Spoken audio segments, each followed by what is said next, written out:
पालघर जिल्ह्यातील डहाणू तालुक्यातील आशागड येथील कनिष्ठ अभियंता अतुल अशोक आव्हाड यांना एका वीज ग्राहकाकडून 2 लाख रुपयांची लाच स्वीकारताना लाचलुचपत प्रतिबंधक विभागानं रंगेहात पकडलं आहे।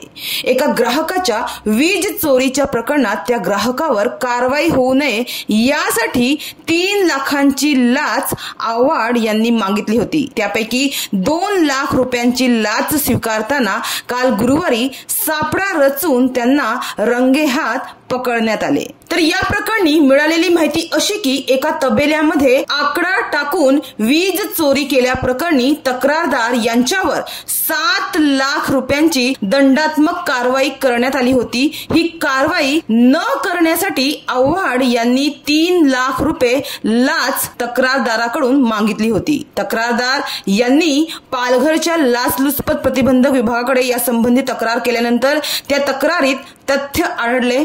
मागणी केलेल्या लाचेच्या 3 लाख रुपये रकमेपैकी 2 लाख रुपये लाचेची रक्कम स्वीकारताना 20 मार्च रोजी गुरुवारी आव्हाड यांना लाचलुचपत प्रतिबंधक विभागाच्या पालघर पथकाने सापळा रचून रंगेहात पकडला आहे।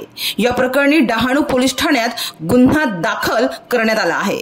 ही कारवाई पालघरच्या पथकाचे पोलीस उपअधीक्षक हर्षल चव्हाण, पोलीस निरीक्षक शिरीष चौधरी, पोलीस कर्मचारी नवनाथ भगत, योगेश धारणे, विलास भोळे, दीपक सुमडा, आकाश लोहरे, जितेंद्र गौडी यांनी केली आहे। तर याआधी महावितरणच्या 3 वरिष्ठ अधिकाऱ्यांना अशा प्रकारामध्ये पकडण्यात आले होते। त्यामुळे पालघरच्या महावितरण विभागाला आता लाचेची कीड लागत चालली असल्याचं या कारवाईवरून दिसून येत आहे।